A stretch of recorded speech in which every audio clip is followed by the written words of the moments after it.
Masters table. Masters table. Master elements. Masters table. Masters table. Racism, white supremacy is a dynamic system for the ultimate purpose of white genetic survival on the planet. White supremacy.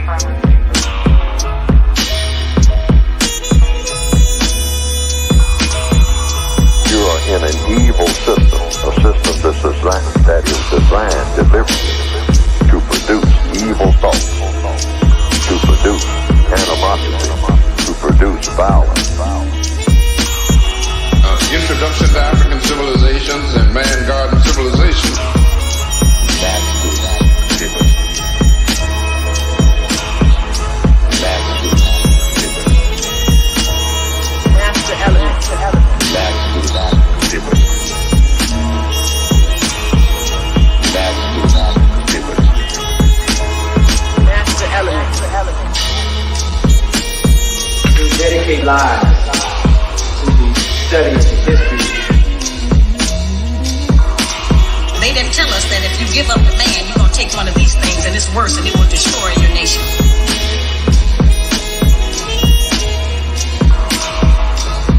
The right way is clearly distinct from error.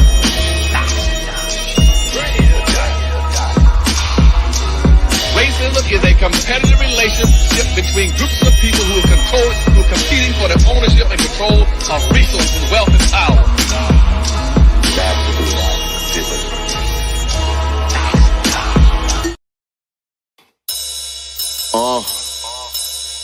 Yeah, like that.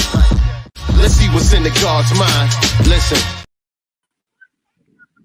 All right, we are here. All right, let's go. Quick little countdown, quick little introduction.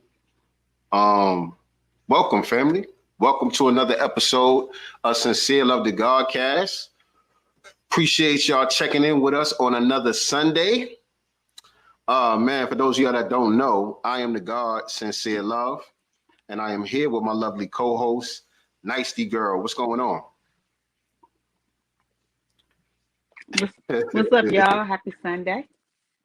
Yes, indeed. Some chick named Star in the building. Appreciate you. That's again, my cousin. family. That's my cousin. Indeed. Shout out to Cuzzo. Always on the check-in. Peace to the God. Shout out to Jesse Paris out there in Denver. Peace, peace, peace. What's up? Make sure that y'all do your due diligence as you're coming up in here. Hit the like button, hit the share button. Make sure you subscribe to our channel, especially the GodCast Enterprises channel. You might be watching us from the Sincere Love the God YouTube channel, and that is definitely cool. But make sure that you head on over to the new YouTube channel that we have for all the GodCast business, and that is GodCast Enterprises on YouTube. Make sure you subscribe to that channel and click the notification bell so you could be alerted whenever we drop new content on both channels, family. You know what I'm saying? We're trying to get a little bit organized over here. We're going to be shifting the majority of our GodCast material over to the main page, the GodCast Enterprises page. So you definitely want to be tapped in over there because we're going to be phasing things out on the Sincere Love the God page as we go forward. I'm keeping the page. I'm not getting rid of the page, but that's going to be my personal page where I get to just do other stuff and just violate all of the copyright rules and all of that stuff. Just go ham. You know what I mean? But on the GodCast page, it's going to be straight GodCast business. We're going to do our best to follow the rules on YouTube and all of that. So that we can continue to bring y'all high quality content on a weekly basis. All right. So what's going on with everybody today, man? How y'all feeling? What's up with you, Nice? Good. I feel good. It's a little gloomy today. It's kind of cold. I got a blanket sitting on me right here. It's kind of cold in here today, but otherwise I feel good. The weekend went by super fast. What I want to say. Oh, make sure that you guys have gotten are a part of our package deal that we have promoting for 7 the Super Hey Rule. We do not want to forget that because that is going to be ending. So basically, you're getting 2 for 1. We do have a cool boredom busters activities book. 7 the Super Hey Rule Boredom Busters activity book that you will be getting for free when you buy volumes 2 of 7 the Super Hey Rule, 7's Big Chop. So make sure that you guys head on over to 7 the Super Hey Rules Instagram and click the link in the bio, or go to godcastbooks.com and place your order there. Godcastbooks.com and place your pre-order right there. Yes, indeed. And like she said, that is our Cyber Week sale still going. We extended it so you guys still have time to order and take advantage of our Cyber Week discount, where you're getting, you're going to pre-order the new book, 7's Big Chop, and you're going to get a free activity book to go with it if you order now. Let me grab this link here so I could put it in the chat for y'all. Hold on a second. Yeah, it's gonna be so cool. The Boredom Busters, you know, there's nothing wrong. The Boredom Busters, you guys are gonna love that one. I think that what we created is so dope. The kids are gonna have a good time. I think the parents are also gonna wanna participate in the Boredom Busters. They're gonna be like, look, you ain't playing with it. Let me have that and play around with that. So yeah, the Boredom Busters activity books is so dope, and I'm super excited for everyone to receive, you know, their orders. And you know, of course, when you do, take photos and tag us and let us know when you get it and how you like it. Reviews are welcome. For real. And I had the wrong link, y'all. I'm trying to get the right link for y'all. 1 second. So yeah, that is gonna be so fun. What else do we have? Oh, December 16th at the Hidden History Museum.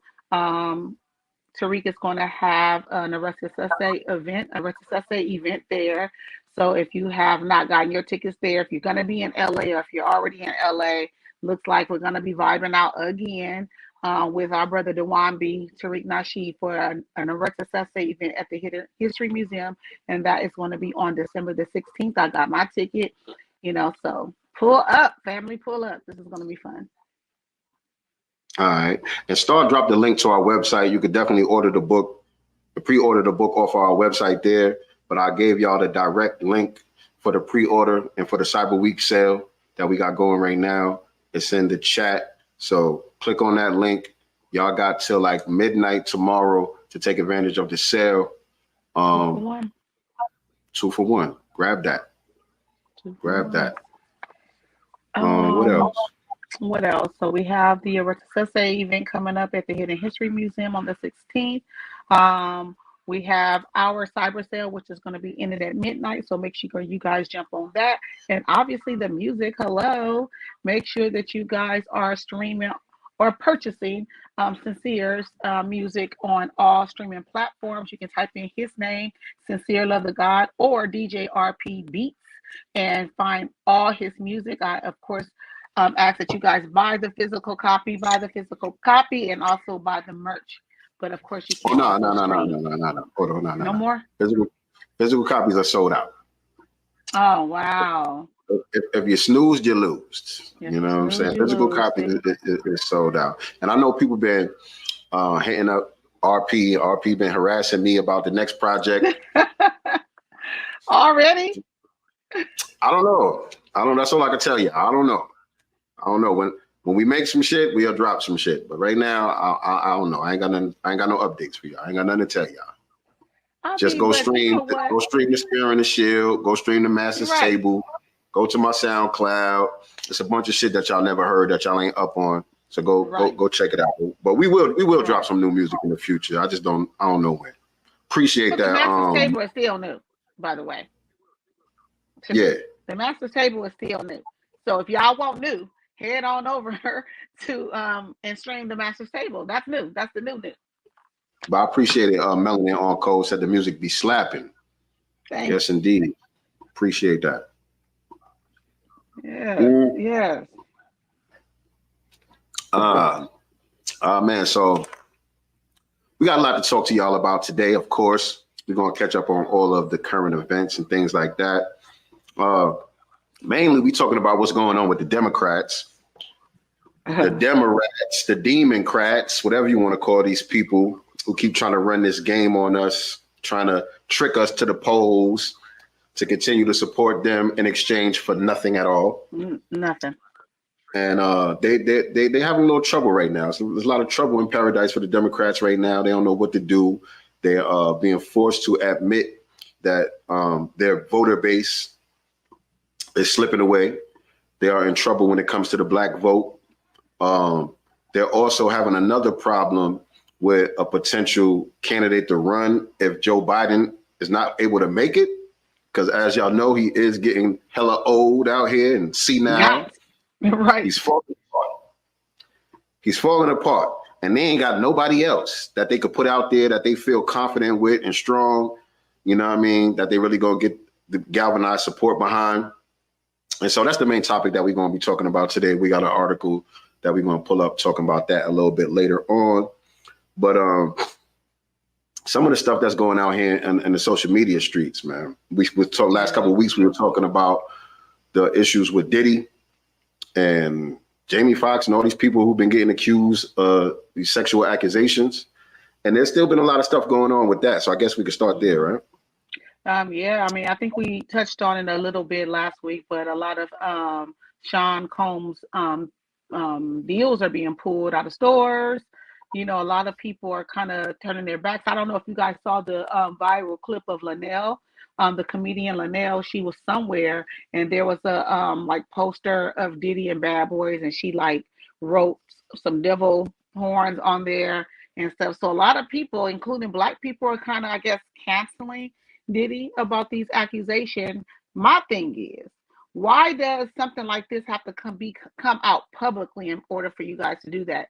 Everybody was riding the horse when it was cool to ride the horse, even though a lot of the stuff that we heard isn't new stuff. And I think for me, that's my issue with a lot of the people that call themselves turning their backs on him. Not to say that they shouldn't, you know what I'm saying? But you guys are on the inside. You guys have been to these parties.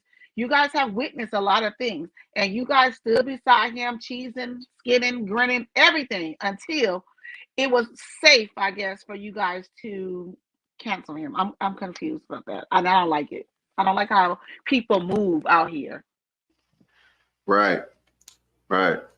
And I feel you on that. You know what I'm saying? Particularly when it comes to a lot of celebrities who are speaking out now, a lot of insiders, former Bad Boy artists and people who've been around Diddy, bodyguards and all this stuff. Even though his one bodyguard, Gene Dale, even though he didn't wait till it was a popular thing, he's been going in on Diddy for years now. Yeah. You know what I'm saying? But even still with that, when I listen to some of the clips, and I don't really listen to much of it like that, but obviously it's viral, you know, it's up and down your timeline all day long. And when I do see some of the clips, even with Gene Dale, to me, it's revealing about their participation. You know what I'm saying? They was down with it while they were benefiting from it. Right. It's just that now that they're bitter because they didn't get whatever they thought they were supposed to get out of the situation. You know, Diddy's out here, you know, billionaire status, you know, still living his best life, you know what I mean? Popping bottles and you know, running around with some of the baddest chicks in the world out here. And some of these people, I guess they feel like they deserve that spot, you know what I'm saying? Or he doesn't deserve that spot or whatever it is. And now they call themselves going in on him, throwing him under the bus. But when I'm listening to them, I'm like, nigga, you was down with it. Right. You didn't have a problem with it. It was going on.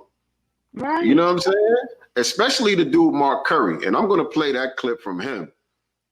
I'm just going to play the one that I'm going to play the clip from Mark Curry because he exemplifies this the most to me. This is the true definition of bitch assness. In my opinion, this nigga is a hoe. Not because caping for Diddy or I'm mad that he's blowing up the spot on Diddy or nothing like that. No, it don't got nothing to do with that. I'm just listening to what he's saying. And I'm like, you implementing yourself. Right. Same thing with R. Kelly to me. It's a lot of people that should be in jail with him, in my opinion. Right. Exactly. Parents included. Exactly. It's like I was saying on the last couple broadcast that we did, I'm like, I just find it hard to believe that so many people who knew what was going on never said anything. Nothing. Or haven't been saying anything. You know what I'm saying? And so now that certain people are saying things, I see why ain't too many people saying nothing. Because listen to this. Now y'all tell me if I'm tripping. Hold on. Let me get the video ready for y'all.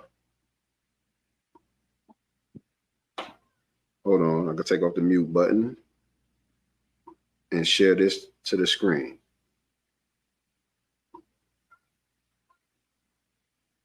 Now listen to this fool. And you know, you was around Puffy, you was on Bad Boy. And what do you call it?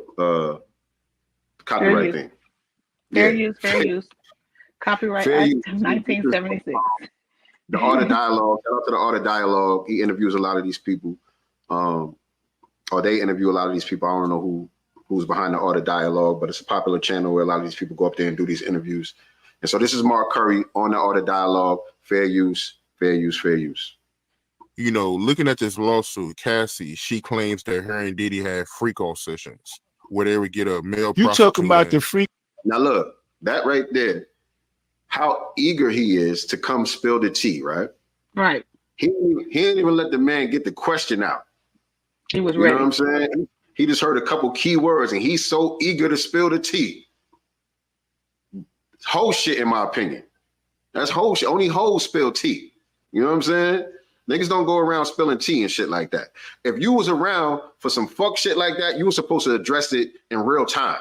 Real time. You know what I'm saying? We talk about these women who come out with these accusations decades later, and people say, you know, well, maybe they were afraid or whatever. You know what I'm saying? But you a grown ass man. You know what I'm saying? What was you afraid of? Right. Not getting his career. It was good as long as I'm reaping the benefits. Right. So you was not only okay with it, because when I listened to him, he was participating in it.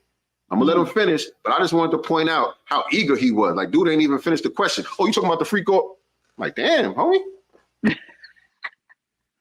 Freak off session where they used to do in the studio and all of that over different entertainers' houses and stuff, where they be having them parties where they won't invite you to. And they'd be like, we having a party tonight, but this ain't your kind of party. You'd be like, yeah, I ain't going. I don't want to go. Freak off parties, when you go in there, it'd be, yo, let me tell you something. We used to. Hold on. Let me stop right there. Who's we? Because I was just about to point that out, because at first it was they. Mm-hmm. He kept saying they. Oh, the parties that they be having in the studio and at celebrities' houses, they don't invite you. It was they. And so then when he loosened up his shoulders, he got real comfortable. He started getting real loose. That's when he slipped. That's when he started slipping up. Now it's we. Now it's we. Pay attention. You go in the club. We go into the nightclub, right? And we go and get to the VIP. All of these girls come around the VIP and they just be standing there. And like, let me tell you something, man. I'm going to get back with you. We got to rewind this back. Look. We used to go to when we go to the club, we used to have these bottles, right? And on this bottle, they be regular. Hold up. We used to have these bottles, right? Moet bottles.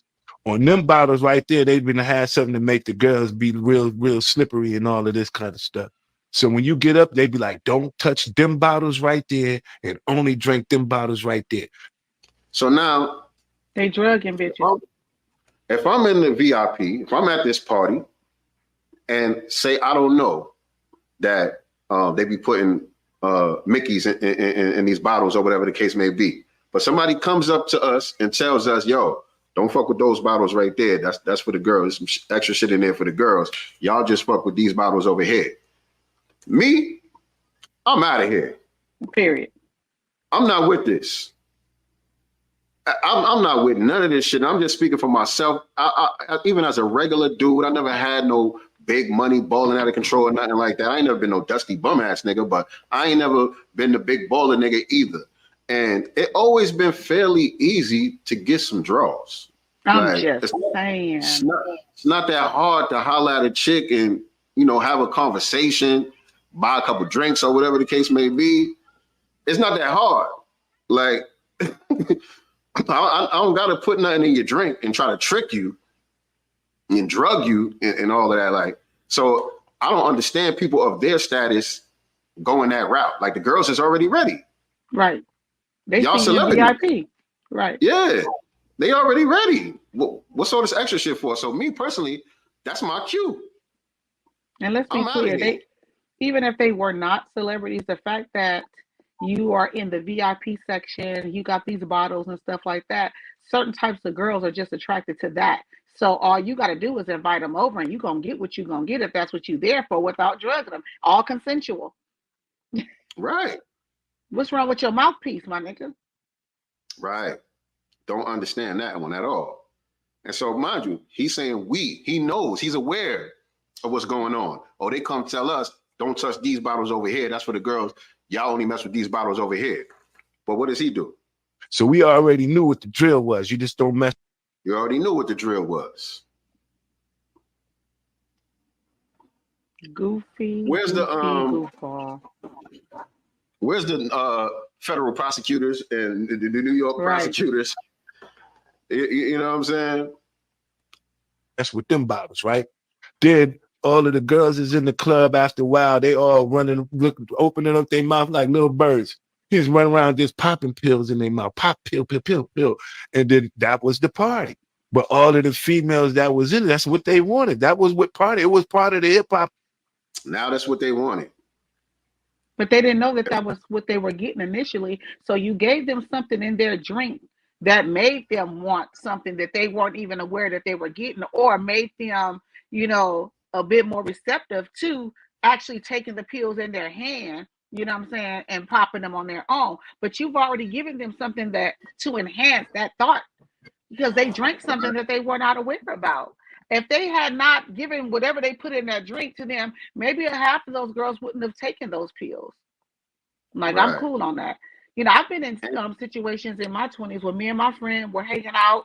We got invited to an after hour club, you know, thing. We get up in here, y'all, and there were celebrities in there, and I'll tell you off camera or whatever, literally doing lines of coke. Scared the out of me. You know what I'm saying? And my reaction was just like yours. I'm ready to go. You know what I'm saying? One, I don't do this.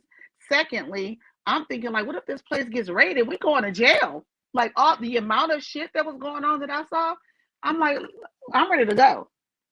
Let's go, bitch. That was me. Mm-hmm. And the thing that he said too that I don't like, and people do this a lot, he said, that's just how it was. That was part of the hip hop scene, something like that. He said after he said the girls, that's what they wanted. He said that was just part of the hip hop thing. That ain't got shit to do with hip hop. Y'all talking about some shit that goes on in the rap industry. That ain't got shit to do with hip hop culture. Period. Whatsoever. Hip hop culture frowns upon shit like that. You know what I'm saying? Why you think Tupac was making songs like Brenda Got a Baby, and you know what I'm saying? Plenty of songs like that where people are talking about date rape victims and, you know, all type of issues. You know what I'm saying? All of the ills that go on in Black society was always preached against in hip hop. You know what I'm saying? So don't say that that was part of hip hop culture. No, that's how y'all grimy music industry niggas was getting down. Period. That ain't got no mouthpiece and can get and talk yourself into some draws. That's what that's for. I'm gonna let you finish though, bro. But damn. Culture. We ain't see nothing wrong with it until Bill Cosby got in trouble. You ain't see nothing wrong That's with how it. long it took you that long to know? What the heck? You ain't see nothing wrong with it until Bill Cosby got in trouble. That was what, 5 years ago? 4 or 5 years ago when Bill. Okay. This nigga got a gray beard. You just now figuring out date rape is not okay. Right. Because somebody asked me that in the comment section. When I posted it, somebody in the comment section was like, well, what was he supposed to do? I said he was supposed to not date rape nobody, nigga. What are you talking about? What was he supposed to do? What was he supposed to do? Was that a real question? The hell? What you mean? What was he supposed to do? Am I sharing? Yeah, you're sharing. He did one too many. Man, look. I used to, let me tell you something, I mean to cut you, this funny. I used to, you know, we used to be on the road, you know, you'd be like, yo, let me go to my Puff room, see what they doing. And you knock on Puff door, he'd be sitting there damn near butt naked. You ever just had a grown ass man answer his hotel door butt naked and they'd be like, come on in? You'd be like, I'll come back. You ever close your eyes, you'd be like, I guess you're not presentable. And then walk away, because see what happens is, if they be like, come on in, and then you come on in, they be like, this man just came into my room. I'm sitting there butt ass naked. I told him to come on in, and he came on in. You be like, so what's going on for the day? Acting like you don't notice he there naked. You be like, bro, put some clothes on. What are you doing? Walk. I don't want to see you naked. Grown man stuff. Yo, that's kind of disrespectful. So when you get, that's called the test off. How you make sure you breaking in. Yo, call the artist up here to the room, tell him I want to have a meeting about my tub. He be in there by the tub and stuff, soaking and stuff, butt ass naked. You be like, how the hell am I supposed to have a meeting with a butt naked in the tub? Nah, man, I'll come back, man. Let me know when you're presentable. But the date rape drug was okay. All right. All right. So now he's saying Puff tried him. You know, Puff tried him. You know, that was a little test Puff was putting on him. And then after he came out with that, I think it was after, I seen a clip of Columbus Short kind of co-signing that. Oh yeah. So Short, let me see if I got that one real quick. Let me see if I pull that video. And what about that other clip? And I forget who it was who said that they got called over there to Puff's crib. Another artist was there and it was a dildo or something like that. And the dude was like, oh no, that's not mine. I'm talking about Mason Can. Yeah. And he was like, nah, man, first of all, it's in your room. This ain't even in, you know what I'm saying, Sean's room. This is in your room. So I'm trying to figure out how to get in here. You know what I'm saying? Like, weird stuff like that. Because I mean, my thing is, even if you got there, he invited you over, you know y'all gonna be at the studio all night. He give you a room, you know, for you to sleep in, and you go in your bathroom, and this is here. I'm going to get this dude. Yo, can you come get your thing? Because I don't want it in my bathroom. You know, as a guest, I don't want this. I don't want to touch it. I don't want to see it while I'm using the bathroom, especially as a man. Like, why is this in my bathroom? Right. You just left it there. So would you move it or ask it to be moved? You asking me? Yeah, if you go in there, you at your guy's crib, you know you stand over there because y'all gonna be at his home studio or whatever. So you stand at the crib. He said, "This is your room. This is your bathroom over here." You go in there, you unpacking your stuff or whatever. It's a dildo sitting on top of the counter. Aren't you gonna be like, "Yo, Puff, can you come get this thing?" Or tell the nanny about to roast the shit out this nigga. You about to roast the shit out this nigga. You about to get roasted into oblivion. And you coming to get it, and you gotta get it out of here. It don't matter what was going on. I mean, you could have been freaking off with some chicks. You know what I'm saying? Some niggas use toys and shit like that. You could have been freaking off with some chicks. It ain't necessarily had to be no homo shit, but it's gonna be some homo shit. You know what I'm saying? The way we go, but it's gonna be. That's just how we go. That's how we gonna carry it. You know what I'm saying? But so I can't find the clip, but Columbus Short made a video and he said, that shit they saying about Puff is true because he tried me one time. This is Columbus Short talking. Yeah. So he said it was after BET Awards one night. He didn't go to the award show. He stayed at home. He in the bed with his lady. It's like 1, 2 in the morning, something like that. Phone rings, unidentified caller. So his chick start tripping like, yo, what bitch you got calling you 1 o'clock in the morning? Pick up the phone, nigga. Pick up the phone. Why you ain't answering the phone? So he pick up the phone. It's Puff. I found it. And so Puff, on some, yo, man, I ain't see you at the award show tonight, daddy. You know, Puff like calling niggas daddy, right? I ain't see you at the award show tonight, daddy. You know, what happened to you? Oh, you back. And so he like, oh, no, I stayed home, man. I'm at the crib, man. I'm in the bed with my lady and shit. And so he said, Diddy was like, well, I forgot what hotel, but you know, he said, yo, I'm down at the Four Seasons. And so Columbus Short like, oh, word, who all there and shit? He like, just me. And that was the end of the video. The video that also it went off after that. Just me. It's in the materials if you want to play. It's there? It. Yeah. Okay. Yeah. I want to play. I want to play it. Thank you, Star. And so, yeah, here go Columbus Short right here. Hold on. Columbus Short said, I'm snitching. Y'all done kicked me out the industry. Y'all done blackballed me from the industry and all that. I can't get no more movie roles or nothing. I'm snitching. There go Columbus Short. I'm snitching in the kitchen. Diddy. Gotta tell on him. He tried it on me. So I know it's true. I was married, my ex-wife. I got a phone call in the middle of the night, about 2:30 in the morning. It was my wife says, pick up the phone. It was an unknown number. Pick up the phone. What bitch is calling you? Who's calling you? Picked up the phone. I was Diddy. And he said, hey man, we didn't see what BET Awards. We didn't see what the BET Awards. You know, what you doing? I'm in bed with my wife. He said, I'm at the Beverly Hills Hilton, the Beverly Hills Hotel. I said, what's up? I said, who over there? He said, just me. Just me. I'm snitching. So they say, Yes, Puff got a hankering for pussy. They've been saying that forever. So again, that's not really nothing new either. But again, Columbus Short, why you ain't say nothing all this time? You know, right?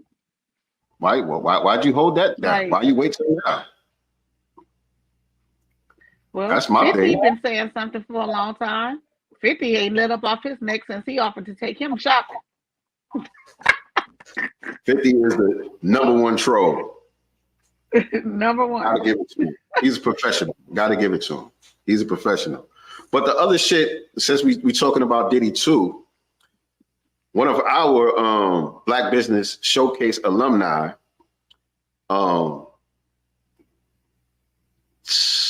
what's the young man's name, man? The jeweler. Oh yeah. Yeah. Fats the jeweler, who was a guest on our show, the Black Business Showcase. He's the youngest jeweler, I think, in the world or in the country, something like that. Yeah. He's out there in Chicago. He makes jewelry, he sells jewelry and all of that. And he said that he made a chain for Puff and never got paid for it. Right. I don't know if it was for a video or a photo shoot or whatever. He made him a chain. They got the chain. They did what they did with the chain. And let me see if I can find the clip. Yeah. And shout out. In the materials. You did just now or before? No, yeah, before, because I saw it first, but I can put it in there again because here it is right here. I got it. He got it? Okay. Yeah, I got it. I think. Bad business. Not only a hankering for pussy, he's been doing bad business for a long time. Not only with artists, but jewelers too. And the thing is, there's oversight sometimes, you know what I mean? But because I'm gonna let him talk. I'm gonna let him tell the story so y'all could. I don't think it's a video though. Oh, I think it's just a long caption. No, it's not a video. Yeah. Let me read it for y'all. But I'm gonna show you the thing. Boom.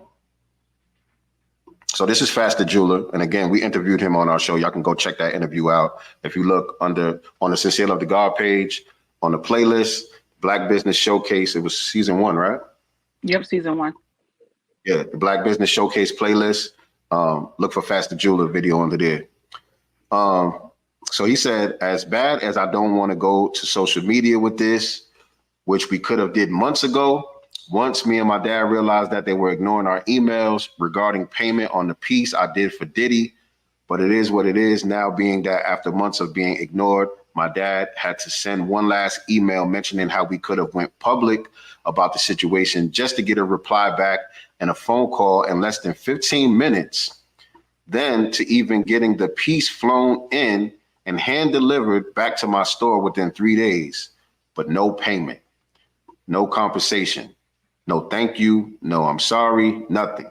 But still in all, I wasn't going to go public with the story because with all that's going on, I never want to be added to the list of people considered to be clout chasing.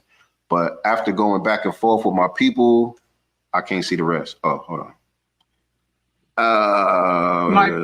Going back and forth with my people, they brought me to the realization that my dad never mentioned going to the media with the story they were planning of taking my jury and me never hearing from them again, which is a slap in the face. Yeah. So yeah, they basically he's saying it's people telling him, look, if we didn't even threaten him about going public, he was just going to dead you. Yep. You know what I'm saying? And that's the way that it looked. Like he was just going to get deaded. And it's like, damn. Like, I'm into a black jeweler. Well, that's what I'm saying. You know? I'm thinking the reason why you would go to him is because you're trying to support young black man doing his thing. Right. You know what I'm saying? But to turn around and do some shit like that, hella grimy. Right, but I bet those Asian and those Arab, jewelers ain't getting, treated like this. They make sure they wallets is fat. You're not going to go through that. Payment on demand, period. Payment on demand. So yeah, man, Diddy's name is real sour out here. And so now he's being forced to step down from his companies and everything. And so this is the last part of the story that I'm going to talk about with Diddy. But my thing was, I'm looking around and I'm saying, okay, when is Jimmy Iovine going to step down? Because Jimmy Iovine was recently accused of some sexual improprieties. Who else was it? I mean, there's just a lot. There's just a lot, They don't keep these white dudes' names in the headlines like that, so I'll be forgetting. Right. But it was a couple other people, non-black people, who were accused recently. And so far, it's only Diddy that I see settling out of court, stepping down from his companies and all of that stuff. And I'm not saying right, wrong, either way. I'm just saying it should be the same treatment across the board. You know what I'm saying? I agree, but we know that's not what it is. And these Negroes, when they get to a certain level, they think that they are above, or exempt, for, getting a nigger chain pulled. Right.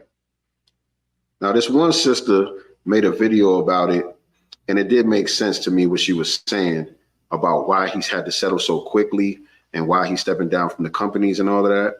Let me see if I could just pull that up real quick. I think I put it in here. I don't know if I see this one. Huh? I said, I'm not sure if I saw this one. I might have not put it in here.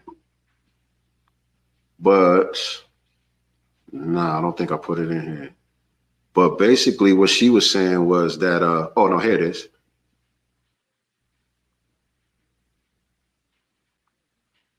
Okay, hold on.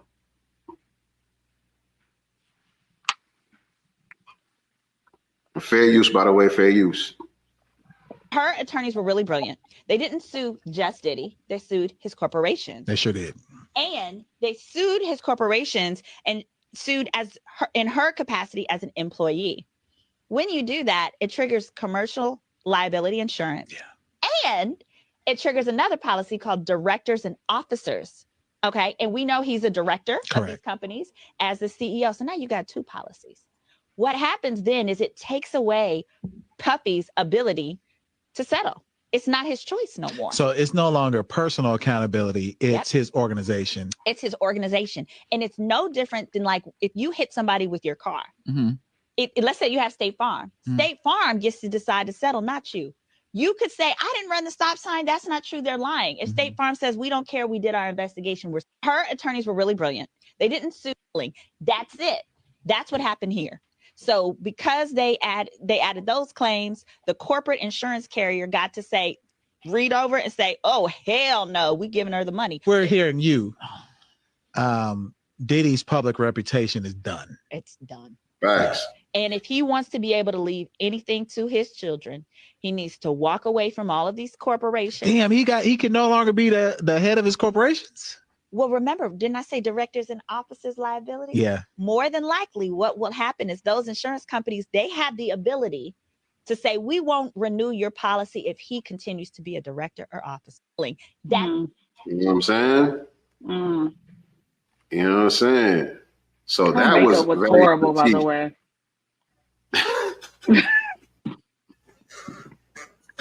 Sorry. What you said? I said her makeup was horrible, by the way. Very clownish. What's going on, Sun Kissed? How you doing? But yeah, that made sense right there. That was brilliant on the part of her lawyers to do it that way. But even still, this all, it's unsettling for me, man. Like I see a lot of people basically celebrating, you know, Diddy's downfall and the demise of Diddy. I'm not one of those people. I'm not really celebrating. I'm not caping for him, but I'm not really celebrating. I don't like to see this happen. You know what I mean? If he did these things that he's accused of, then justice should be served. You know what I'm saying? He should get whatever comes with that. But I'm just saying, like, overall, it's not something that I like to see, man. You know what I mean? No, of course not. Bad Boy, you know what I'm saying? What he did with Bad Boy and, you know, just throughout his career, you know, it's something, it's impressive. You know what I'm saying? He is somebody that comes from nothing, and he did build this conglomerate. You know what I'm saying? Whether you agree with how he went about it or whatever the case may be, it's still something, in my opinion, to be admired and saluted. You know what I mean? You could definitely learn a lot of game from somebody like Diddy. You know what I'm saying? And so I look at it from that angle, and also, like we always talk about, how there's a concerted effort to destroy the reputation and the image of Black male entertainers, and also to make sure that the wealth doesn't get passed down. And notice that's what she said. If he wants to be able to pass anything down to his children, then he's going to have to step down from all of these different companies and step away from all of these different companies and all of that. He's going to have to be very strategic about how he goes about things if he wants to ensure that he's able to pass some of this wealth down to the next generation. And to me, that's the real goal, to make sure that the wealth never gets passed down, so that each generation is left to start from scratch. That's the real goal. And that's the reason why I don't like to see shit like this. I agree, you know, but, you know, you have to know that karma is real too. And when you're not doing things, you know, the right way, especially when it comes to your people, expect, you know, things like this to happen. Yeah, Melanie all cold. Yeah, they called 15 minutes later after they got that email. And flew the chain back out. Right. So yeah, man. I think that's all I really had to say about that. For real. What else is going on out here? So did anyone see the viral video of Charleston White sitting down with Cam Newton? I'm sure you guys Yes, I saw have. that. The clip. Yes. You know, I actually took the time to, it was the 3-hour interview, so I have to watch it in sections, but I did get a chance to look at it, you know, is in its entirety. And I will say Charleston White is definitely a weirdo in a way to me, but he does say real things, but it's hard to kind of take him serious in a lot of ways because the foolery that he says, but he also says a lot of real stuff. So it almost kind of have you almost feeling like you're straddling the fence as it pertains to him, you know, because some people were saying like, oh, he's an informant, you know, things like that. He did say a lot of real stuff, you know, it's just about Black people and celebrity worship, you know, Black people, you know, that reach a certain level, you know, kind of give the way that they should give back to the community, or they should want to give back to the community. And we're not talking about just turkeys, you know, here and there. His delivery and the way that he delivers his message when he be saying F, you know, certain people or whatever. So he says he obviously does that because when I'm talking normal, nobody gets it. So when I start talking like this, now everybody's tuned in. So he has his ways of doing things in order for people to receive his message, you know, but he says a lot of, you know, real stuff, but it's hard to like really, really take him serious because he says a lot of goofy stuff. And even Cam was like, you know, what you're saying right now was cooning. You know what I'm saying? He used the word cooning. You know what I'm saying? Which, you know, he had his rebuttals as well. And even his rebuttals made sense. He's not a dumb guy.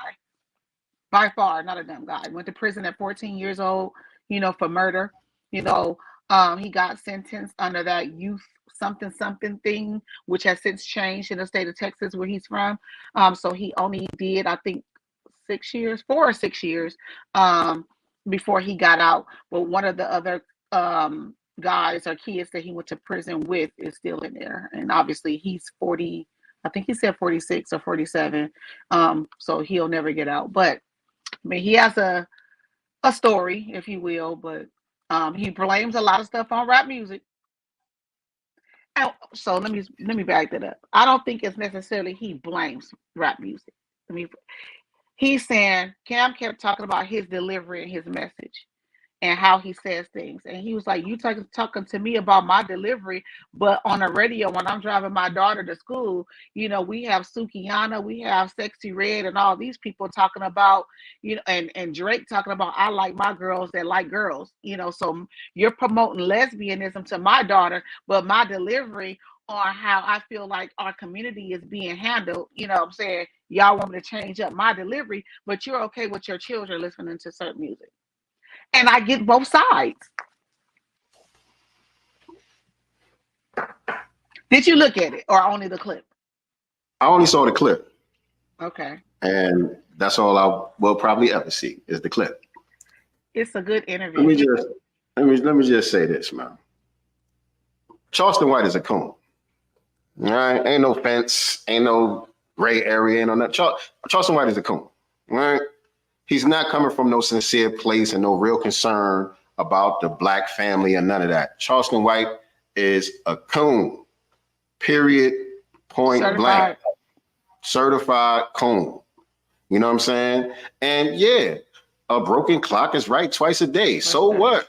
Because you said something that made sense. So what? I don't care. Doesn't matter. Your overall, Candace Owens say shit that makes sense every once in a while. Yeah. She's still a coon. She's still a bed wench.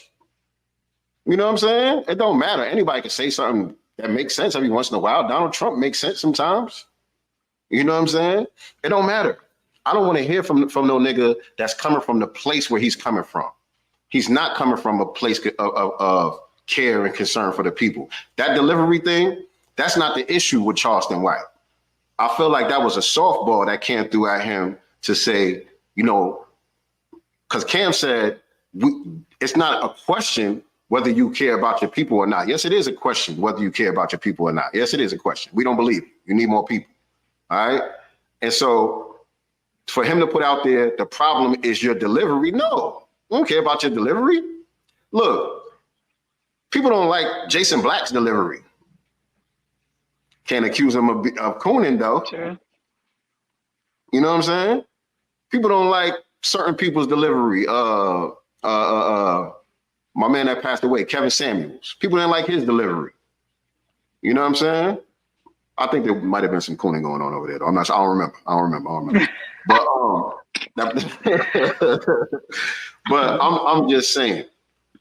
A coon is a coon is a coon. Coon never changes his stripes. Yeah, he may say some shit that makes sense. He say some shit that I even agree with. But so what? But he's also talking about the work that he does within his community and his town and his hometown, which hasn't been refuted yet. Maybe there is. Maybe he does. I don't know. I can't say he does or he doesn't. Maybe he does. I don't know. But it's like damage control to a certain degree. You know what I'm saying? You gotta give back in order to position yourself a certain way so that, people can't really criticize you that harshly or whatever. You always got some type of plausible deniability, something that you could point to offset, So right. I ain't jacking Charleston White, man. I'll just say that. I ain't jacking Charleston White, man. Next. Well, there's that. I still thought it was a great interview. It really was. I like the way that Cam would hold him accountable. He wasn't like, even when it came to domestic violence or, men being in a position, to discipline his woman or something like that, right? And he's just like, so if I'm having an argument with my woman or whatever, and I smack her upside the head, he was like, and Cam was like, and if that's ever done in front of me, you know what I'm saying, then you're gonna have some real problems because I'm putting hands on you now. He was like, you know, well, that you just be ready, you know, for what comes after that. He was like, well, I'm just gonna be ready then. Like, he was like, because you say a lot of good things. He was like, but this right here, like, I'm not gonna watch you or no other dude, you know what I'm saying, just hit no woman, you know what I'm saying, because, you know what I'm saying, you don't like what she says or stuff like that. Like, he held him accountable the whole time. Even when he was saying F Deion Sanders and stuff like that for leaving the HBCUs and, you know, choosing the bag, you know, over this and that. So in that instance, when it pertained to Deion Sanders and his decision to leave the Jackson State to go to Colorado, I don't like to hear no other man or a woman, but no other man pocket watch another man. I don't give a damn how much money Deion has made over the years. We don't know what his bills like over the years, lawyer fees and things like that. These people also have different types of bills. These people are also trying to build different types of legacies. And he said, well, this is more about his son and him getting his son to a certain position, as he should. And that's what every parent should. So I was definitely in disagreement with him about Deion Sanders, like, looking out for his son. That's what the hell he's supposed to do. You know, he got to the level that he's at based off of the hard work and the sacrifice that his mother made. You know, his father wasn't a part of his life, you know, so his mom had to do it as a single mom, you know what I'm saying? And he's giving back the best that he can. And no matter how much money that he's made, his job is still to position his children into achieving their dreams. And if their dream is to be, you know, where he was at their age, then he's supposed to do that. It's not up to you to pocket watch this man. I don't like that. I don't like the pocket watching. And he's talking about what he did without, you know, the money that Deion has. Okay, so you're doing what you're able to do with the resources that you have, right? So you don't get to tell a person what they should do with the resources that they have. You do what you do, and what another man does is what he does. You know, what he eat don't make you shit, you know? So I don't like that part. We all don't have the same assignments. We all don't have the same assignment. Deion got his assignment. Right. So Deion doing what he do. Charleston White, I don't know what he do. Besides the antics that I see on social media, that's all I know. And I'm strictly judging him by that. I don't either. I'm strictly judging him by the antics that I see on social media. I don't know that man, but based on the antics that I see, just another coon, nothing more, nothing less. So as you go. So did everybody see that Balenciaga had a new right? What happened? No. Hello? Can you hear me? I can hear you. Can you hear me? Yes. Oh no, my thing was glitching over here, and I was like, no, I thought it was gonna go out, but it didn't. I think you did go out for a second because I was like, wait, what happened? Now there's like a delay between me and you. Let us know. Yeah, I hear you, but it's a delay. We're talking over each other. Let us know in the chat what's going on with the sound. Oh, okay. Because I'm like, I can see and hear you, but I thought that, so mine was glitching for a second, and I thought it was going to turn off, but it didn't. Let us know what's going on with the sound in the chat, family. All of a sudden, we got a little delay. Are we good? Oh, see, now her screen is out. I don't know if it's just on her side or if there's something going on with the stream. I'm waiting for y'all to respond to me in the chat. What we sounding like? Okay, I think it was her side. Because she dropped out. And so she'll be back. Y'all can hear me good? Sizzler Capleton said loud and clear. But Sizzler Capleton, I wanted to ask you, who's Jose and Julio? You said he's on Jose and Julio's balls. Houston got a big problem. Who's Jose and Julio? I didn't know what you was talking about there. But I wanted to ask y'all, family, did y'all hear this story right here about this woman in Ohio? Hold on. This woman in Ohio, she's being charged with felony abuse of a corpse after having a miscarriage in the toilet. Records state she visited the hospital twice before the delivery. I guess they're saying twice before she actually had a miscarriage. She was going to the hospital, and you know how they do with black women. Oh, you all right? They're sending her up out of here. She ended up having an abortion. I mean, not an abortion. She ended up having a miscarriage on the toilet. And I guess she tried to use a plunger or something. I don't know exactly what happened. I'm gonna play the video for y'all. But they got this woman locked up and being charged with this. Hold on.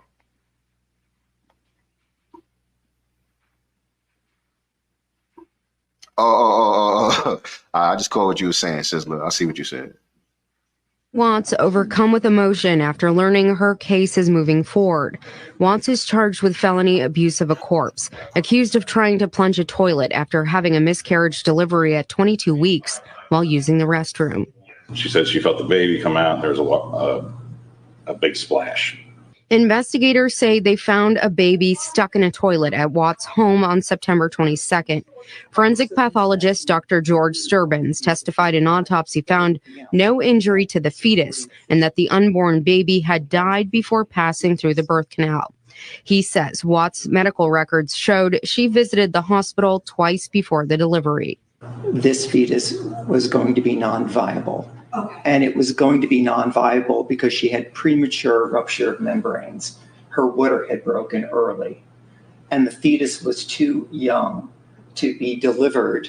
So to me, they're supposed to throw the case out right there. Right, but abortion's okay up until delivery now in some states. So I'm confused. Man. Like, why didn't the judge just throw it out right there? The forensic specialist is telling you, look, the baby was already dead. You know what I'm saying? The baby wasn't going to live.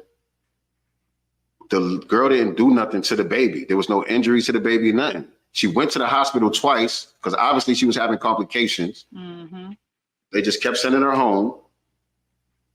Now she lost her baby, and now y'all got her going through this. Yo, this is crazy. Well, it sounds like they're trying to put her through this because they know that she has a lawsuit against them. Because if she had gone to the emergency room multiple times or twice before this, possibly complaining about something, and they're telling her everything is okay, and she goes home and her baby, is she miscarries. So they're trying to avoid some type of negligence, it sounds like to me. Could be, man, but damn, man. And so this is in Ohio. Her name is Brittany Watts. She's just 33 years old. If anybody could find out more about this case and keep us updated on what's going on out there, see if this sister got a GoFundMe or something, man. This is fucked up. Very. And the fact is, she clearly wanted her baby because she was trying to go to term. She clearly wanted her child. And so to one miscarry and then have, the state pick up a charge, on you because you miscarried, like that doesn't make sense. And so the judge says, there are better scholars than I am to determine the exact legal status of this fetus / corpse / body / birthing tissue, whatever it is. Matter of fact, I'm assuming most of these issue ones all about at what point something becomes viable. So now he's bringing up like the abortion issue. Right. These are the issues people bring up whether they're pro-life or pro-abortion or whatever. They start talking about at what point does it become a life? You know what I'm saying? And so that I don't think that applies here because there's no wrongdoing by this young woman, man. You know what I'm saying? She had a miscarriage. That's it. That's all. So yeah, man, my Ohio people, if y'all could let us know what's going on, keep us up to date with that story right there, because that's horrible. It is. It's very horrible. I wanted to bring up this case out here in Pasadena, California. Pasadena PD officer. She's a Black female officer who files a racial discrimination lawsuit alleging retaliation. It's in the materials. If you see that in there. Tyson Crutchfield or something? Yeah. It's on Black LA Voice. So Officer Tyson Crutchfield has been on leave following a February incident where police body cam worn shows her attempting to de-escalate the actions of Officer Ralph Palacios and limit further aggression and use of force. So I also, and I can't find it now, but the guy that the officer was being aggressive with, police officers killed their father, right? So he was basically having an emotional breakdown, like, my dad just died, blah blah blah, y'all did this to him. He's just talking, he's not being aggressive, he's just mouthing off at the officers. And so that Palacios officer walked up to him and was being aggressive with him, and she saw that escalating, and so she pushed him back, like, we're not doing this or whatever. And so some other officers came up on the scene and was like demanding her to get in the car. She's like, I didn't do nothing. Watch it. Just the body cam footage right here. Mm-hmm. A little small. All right.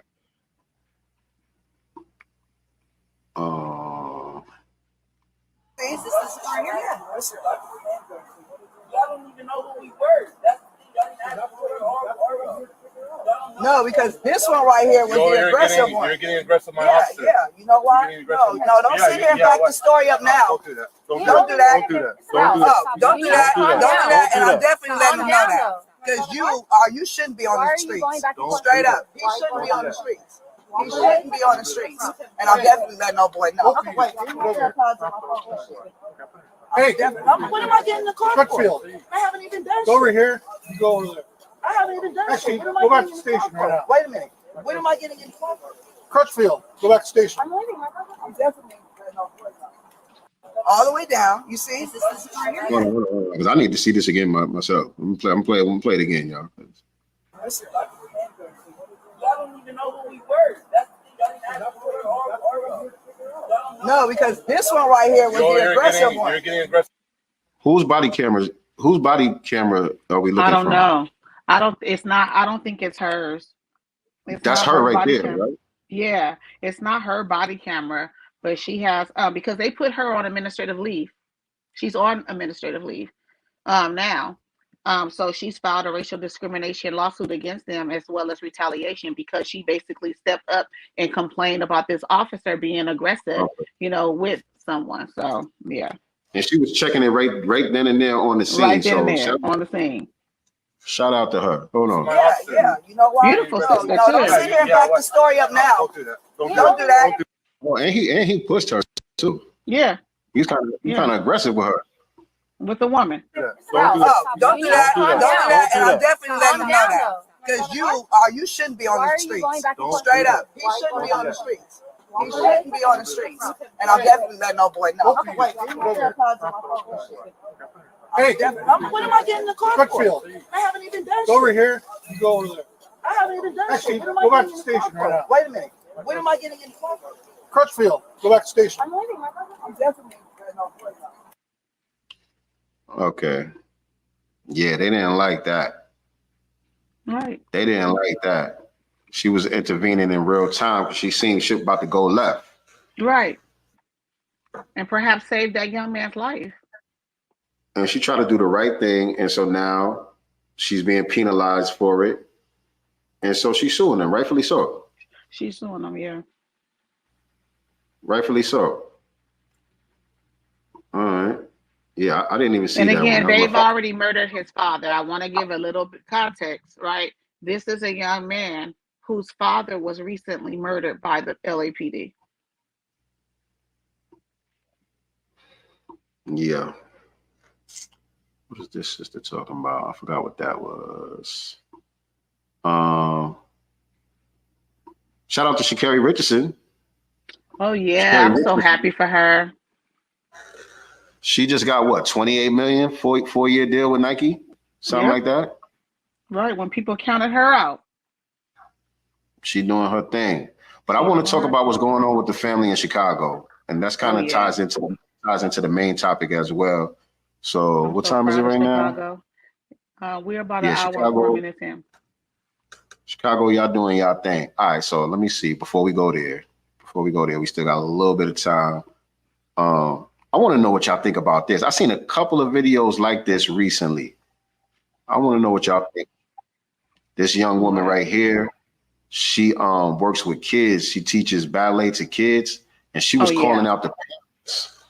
She was calling out the parents in this video about the way some of these new parents are raising the kids with no accountability, whatever. Let me just let her talk, and let me get y'all opinions. Let me know, y'all come on in the chat, and if you're watching this on the replay in the comment section, let me know y'all opinions on what this young woman is saying right here. All the parents, if you're a parent and your child is in pre-K to elementary school to high school, I'm calling you out. The children today, I have never experienced, and I'm 22. Having to teach and work with you guys as children has been the most traumatic experience of my life. I teach 5-year-olds ballet, 5-year-old girls ballet. I have a class of 10 students. They don't respect any authority. You ask them, can you stand in your designated spot? They're telling you no and shut up. They're throwing things at each other. They're throwing things at other people, other classmates. You say, can everybody sit in their spot? I don't want to. I'm not doing that. You don't get to tell me what to do. You're not my mom. You confront the parent. The parent tries to argue with you and fuss at you because you tried to reprimand and redirect their kid. I told a young little girl, please sit in your spot. You're not my mom. You don't tell me what to do. Okay. When her mom came to pick her up, I said, hey, your daughter's having a hard time following instructions. And 7 times today, I've had to redirect her to just sit in her spot. Well, clearly she didn't want to sit. And mind you, this is a mom. Clearly she didn't want to sit right there. So, I mean, if she's telling you she don't want to do something, why keep asking her to do it? You know she's not going to do it. A lot of y'all moms get down. What world do we live in? Like, what? And you guys' brain as a parent says, my kid not following any directions is a great thing. It's not that serious. And y'all don't have a right to tell her what to do. It's sad. It's sad. It's really, really sad. And another thing that's heart-wrenching is horrifying. It is horrifying. Your 5-year-old daughters are asking to listen to Pound Town and Ski Yee. Your daughters, your 5-year-old daughters are asking, can we hear Pound Town? I'm playing them Princess Tiana ballet music. And they are asking me, can we hear Pound?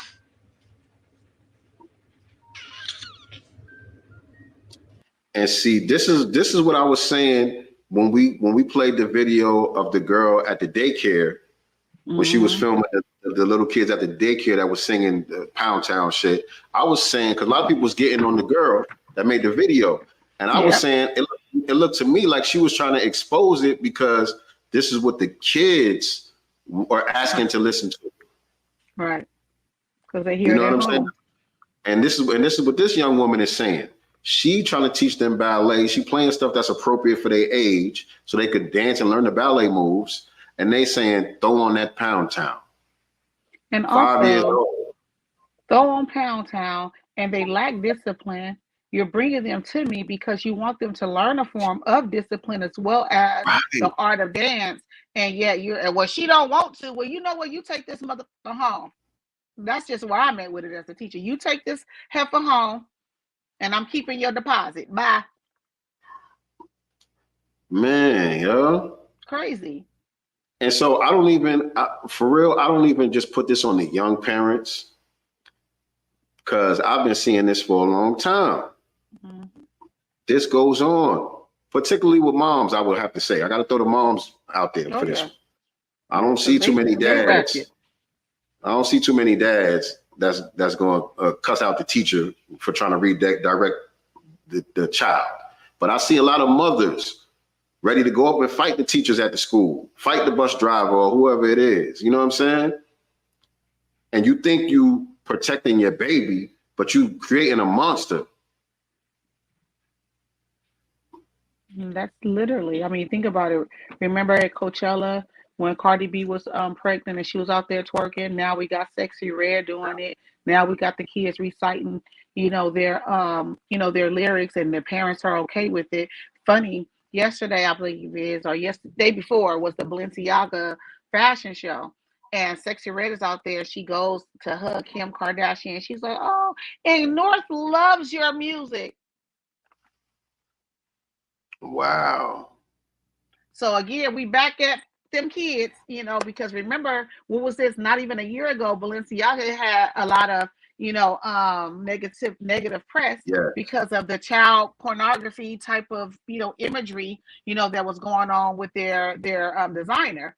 And now here we are. They had Lil Wayne out there, of course, Lil Kim Kardashian, Sexy Red, and a bunch of others out there supporting this very brand, that was showing kids being murdered and sexualized. And North loves your music. Man. And so mothers got to do better. I'm not even going to set this story up. I'm just going to play the video and y'all can leave y'all feedback. I ain't even going to set this one up. Say about the allegations against you. This is just your opportunity if you want to say anything. Did you have sex with your student? Fair use, by the way, fair use. I believe this is a local news segment. 26-year-old Gabriella Neufeld, she's on your screen, is a science teacher at South Mech High School. Police say she had... My daughter goes to North Mech. This is South Mecklenburg in Charlotte. My daughter goes to North Mecklenburg in Charlotte. Yeah. Sex with that student at least 5 times since mid-October. She was arrested Wednesday and bonded out of jail this morning. WBTV's Caroline Hicks was in court as she faced a judge for the first time today. Caroline, a lot happened in that courtroom. What did you learn?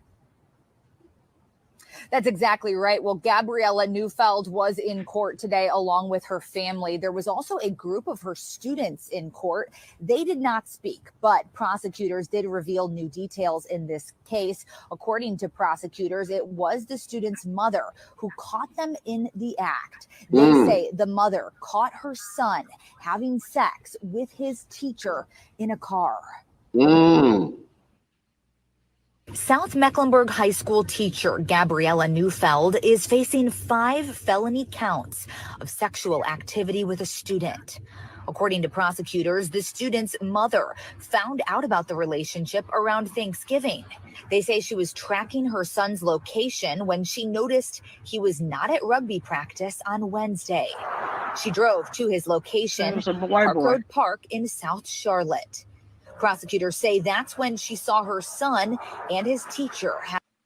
Anything you want to say about the allegations against? So Nyctee. She was molesting a white kid.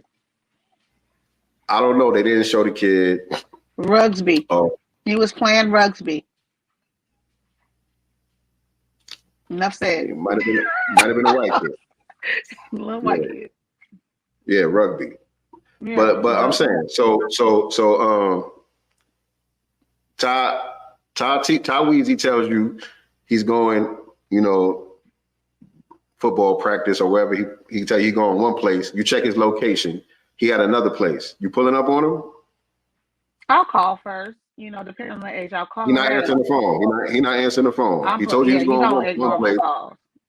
Okay, so now you pulling up on him. So now you pull up on him. And he in the car smashing the teacher. What's your next move? I'm snatching him off her and I'm beating her ass. I'll beat him when I get home. But yeah, I'm literally risking it all. That is not good. I'm whooping her ass. I'm laughing and it's not okay. You know what I'm saying? I'm laughing, but how I am. It's not okay. I know a lot of people, we look at boys kind of different. Like, even if you read the comment section, you got a lot of dudes and they're like, damn, what was these fine ass teachers when I was in school? They wasn't giving it up like that when I was in school. It was old and ugly when we was coming up. It's true. It's true. It wasn't never a teacher that I even thought about. some shit like that. But yeah, they got some fine teachers now. They out here. They in the sexy red generation. Right. But yeah, man, you know what I'm saying? Some people say, you know, mom, let your son do what he do. You know what I mean? Whatever. No. Did they say how old he was? I don't think they said how old he was, but he's in high school. I don't think they. He's in high school. He's a high school student. She looks like she's probably 22, 23. She's a teacher, you know. She's a teacher. That's the thing to me the most. That's the thing to me the most, more than even the age thing. And I might be hypocritical right there, because shit, when I was 15, 16, I had some grown women. They wasn't taking advantage of me. I wasn't molested. You know what I'm saying? Yes, they were. I wasn't molested. I'm just saying I was not molested. If you were 14, 15, 16 having sex with a grown woman, you were being molested. I wasn't. I was not being molested. I'll just say that. I wasn't a Whether victim. you were willing or not. If you were willing or not, you don't know any better. If you were a child better. and she was an adult, You do know better. Whether you were a willing participant, that is no. You do know better. You know exactly what's going on. You're 15, 16 years old. And back in my day, when we was 15, 16, it's a little different than some of the 15, 16-year-olds that I see now. They're more childlike than we were. When we were 16 years old, we was really doing a lot of grown man shit out here. I'm not saying it was right or whatever, but I'm just saying we was a little more advanced at that age. No, you know what I'm saying? The male brain does not develop till after 25. So you were being violated. It may have been fun to you at the time, and because you felt like you were a little bit more advanced as a teen, if she was a grown woman, were being violated. I don't agree with that. You were being violated. Based off my own experience, I don't agree with that. But at the same time, I do agree with you that it shouldn't be like a double standard, whether it's a teenage boy or girl. Because if it was a girl, we wouldn't even be having this conversation. Ain't no in between. If it was a girl and it was a man teacher that was smashing a 15, 16-year-old girl, ain't no other conversation to talk about. You know what I'm saying? So it is a double standard when it comes to that. And the only reason why I say that, like I said, is because of my own experience. I know for a fact that I wasn't victimized. You know what I'm saying? I knew exactly what the hell was going on. I was happy to be a part of what was going on. You know what I'm saying? And a couple of times, because it was more than one, a couple of times, these women didn't even know how old I was, for real. And mind you, I had a goatee and everything since like 7th, 8th grade. You know what I'm saying? And all of my dudes that I was hanging out with, they were older. And so being that I'm with this crowd, people just assumed that I was that age. I'm out here doing the same things everybody else is doing. I carry myself a certain way. And so a couple of the girls didn't know. Because I remember one time, my main girl that I had at the time, she was like maybe 2 years older than me. I'm 15, she like 17. But I was messing with this girl that was like 23. And when her and my girl got into it, she told her how old I was. And the chick flipped out on me because she said I lied, which I never lied about my age. It didn't come up. I never said how old I was. And so she was upset with me, like, oh, nigga, you got me out here. You know what I'm saying? I didn't know you were 16. And so that happens sometimes, even with the girls. Because there was another chick, going back to the Diddy story and all that, Aaron Hall story and all that stuff we've been talking about. This one girl who was a video chick back in the days made a video recently, and she was talking about how she was working at big name strip clubs when she was 14, 15 years old. King of Diamonds, all these big name strip clubs. Yeah, with the fake IDs. Yeah, she was around all these rappers, entertainers and all of that, and dudes didn't know how old she was. She had a baby at 15 by a nigga who was damn near 30. And she's saying he didn't know how old I was. He's not a child molester. You know what I'm saying? I was in a grown-up environment. I'm out here popping pee and all that. And I'm messing with this dude. I ended up getting pregnant, having this baby. Is he a predator? Or was I just grown? She makes All a right, good so point. do we have that same argument when it comes to R. Kelly? No, I think that argument Was applies R. to R. Kelly Kelly. just a predator, or was the girls just being grown? Well, No, I'm I just ain't gonna saying say. because a lot I'm of gonna the say when you that. listen to some of the context in which happened, a lot of the girls were kind of acting grown, yet the families kind of put them in them situations. You know, whatever he wants, you know, you give to him. Like you know, we've heard that in our culture too. Oh, these fast tail girls, you know, blah blah blah. You know, we've heard that a lot of times in our community about the fast tail girls. So because they're considered fast tail girls, when something happens to them, everybody turns a blind eye.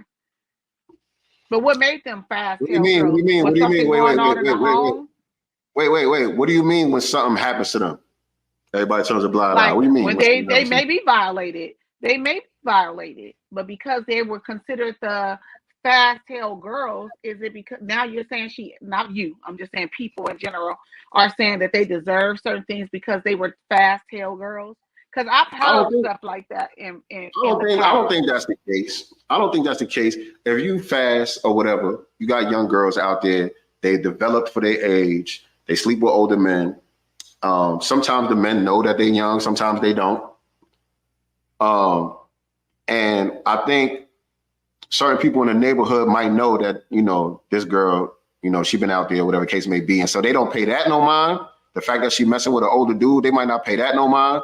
But I think if she was to get assaulted or raped or something like that, excuse my language, I don't think people would stand for that. It don't matter. You know what I'm saying? What the age is or whatever the case may be. I don't think nobody's cool with that. But I think there are some situations where it's an older dude messing with a young girl and people know about it and don't say nothing because the girl is a little hoe or whatever. There is cases like that. I used to have I used to live in this apartment complex, and there was this dude that lived over there. He sold dope, so he had all the nice cars. Older dude, probably 20 years older than me, at the time. And he would literally go in his BMW and different cars to either the middle schools or the high schools, flaunt his stuff. Most of the girls, for real, and a lot of times because the girls came from impoverished backgrounds, their mothers knew about it and encouraged it because he was giving them money. That's a predator. That's a predator, and the parents should be prosecuted too. I agree, and I've always said that he was very, very predatory. He had a lot of those young girls pregnant, all at the same time. Yeah, that's predatory. But if Aaron Hall met Gloria Velez while she was dancing for Uncle Luke, you think he stopped to ask how old she was? No. You know what I mean? Because she's supposed to be of age. She's supposed to sign some type of clearance documents, et cetera, et cetera. I'm just going to assume that we all grown here. Now, once he got her pregnant. R. Kelly is different because it's a pattern. I think it's a pattern with all these niggas. This is just the one that's talking. Once she got pregnant, though, at 16 and had that child, at some point he learned of her age. I don't believe that he knew up front. At some point he learned of her age. She got pregnant she got pregnant at 16. So at some point he learned her age. Yeah, I agree with that. But what do you do now? It's your baby mother now. Yeah, she's 16, but now it's your baby mama. What you gonna do? So he has to also live with that stigma, though. Yes. He has to live with that stigma and is he a sex offender though? Is he a sex offender for that? Now he might be for some other shit, but I'm just saying for that. Is he a sex offender for that? For this incident, I don't think so, considering the environment in which he met her on a video shoot. She was being a fast tail girl, right? Because she's there with a fake ID. There's no parents that walked her in there. So she's presenting herself as a woman. So when he got involved with her, in his mind, she's a woman, right? A grown woman over the consenting age, right? Once he found out, though, I'm just like, how do you do that? Like now, because I don't know if they were still in a relationship once she got pregnant and had the baby and they broke up after the fact. I honestly don't know, what a person is supposed to do. I'll tell y'all, I had my first boyfriend when I was 16. He was 7 years older than me. But at the time that we met, I was 16 going into 17. He told me he was 19. I did not find out that he was 7 years older than me until he took me home to Florida to meet his parents, because he proposed to me when I was 18. We went to Florida to meet his parents, and they're like, where are you going with this girl's young? You know, she's young.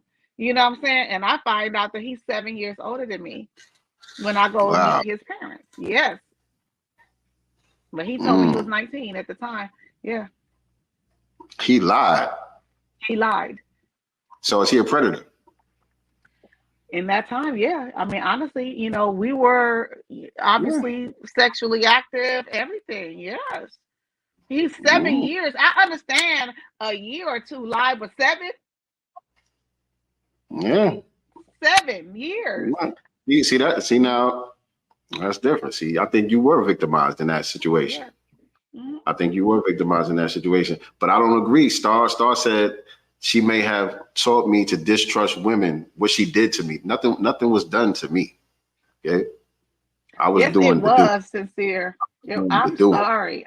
Nothing was done to me. God damn it! I was outside.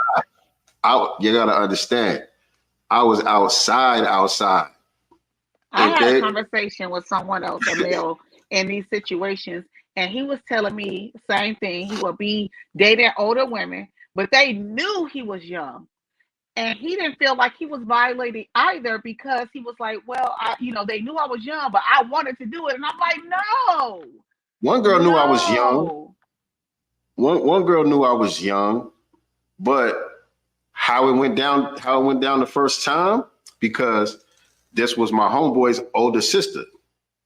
And so I'm standing at his crib. We always hanging out, by the way, you know, because like I said, all my dudes was older. Everybody was hanging out before that. But I ended up crashing at my man's crib that night, and I slid up in her room.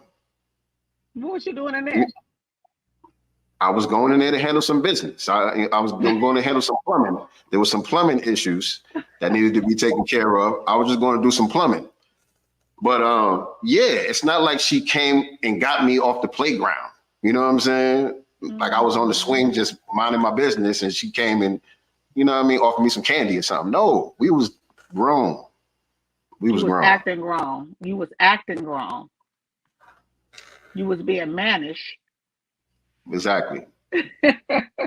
Well, in my case, me and this person are friends to this day, you know, to be honest. But yeah, when I think about it, and I've had the conversation obviously now, you know, like, bro, like, what did you lie for? And he even had like 3 kids, which I didn't know about either till later.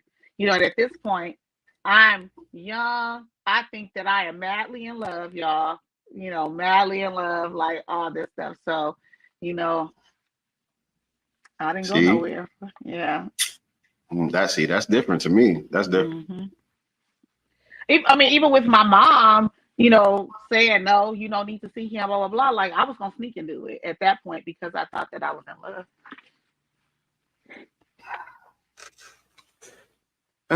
It gets sticky, man. That's what I'm saying. It gets sticky. Everything is not black and white. God is in the nuances. That's just real, whether you like it or not. So anyway. So in Diddy's situation, having Cassie perform all these acts in front of guys or paying male escorts, you know, to, you know, have, you know, relations with her and him film it and stuff like that. What do we call that? I mean, obviously, I don't think it's predatory because she was of age. That's just pussy activity. That's just pussy activity. It's not. Imagine. It's not no crime. Mm-hmm. You know what I'm saying? But that's his fetish or whatever. The only crime I think is if he coerced her or forced her to do something against her will.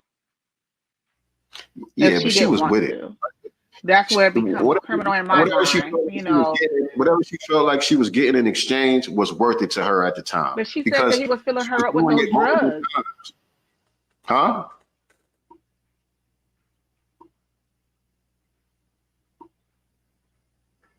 It's lagging again, but go ahead. Say what? I said, but she said that he was filling her up with those drugs.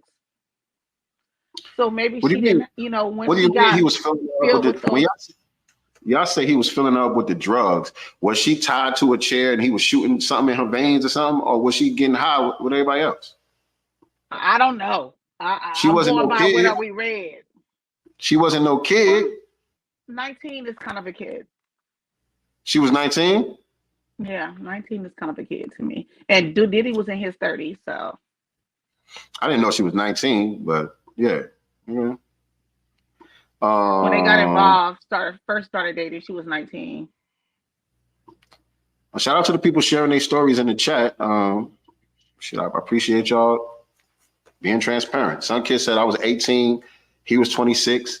He asked my mom if he could marry me, and we move in 2 weeks to Philly from Connecticut. He didn't ask me first. I was completely blindsided. So your mom said yes? Oh wow. Your mom gave you away to this dude? Okay. That's kind of crazy.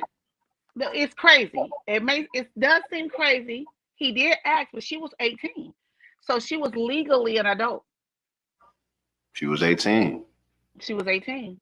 She was legally an adult. Now, is it still creepy to me in a way? Yes, because it's like, dude, what you got in common with an 18-year-old? You damn near 30, you know?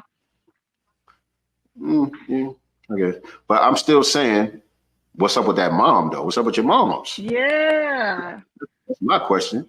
Because 18, you might be legal, but to the parent, you still my child. You know what I'm saying? Mm-hmm.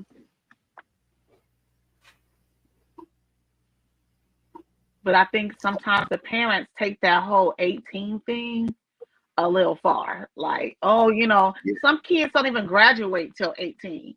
You know what I'm saying?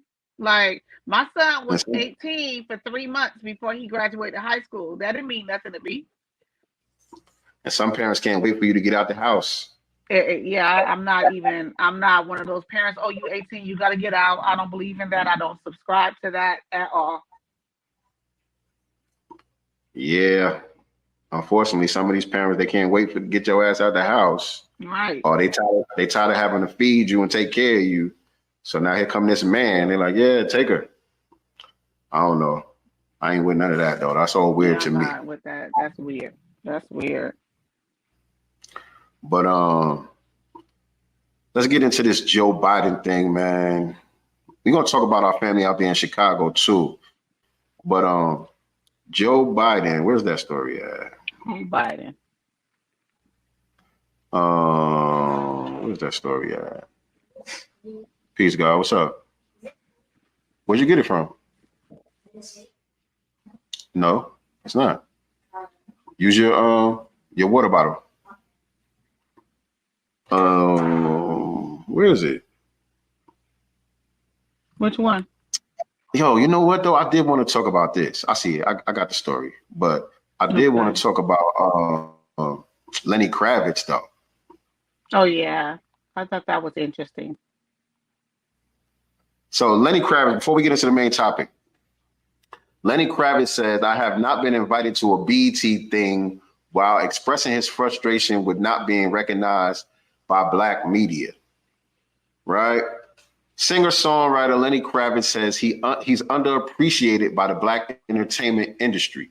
During a recent cover interview, the rock star spoke about being snubbed by Black media outlets over the years, despite his stellar contributions to the culture.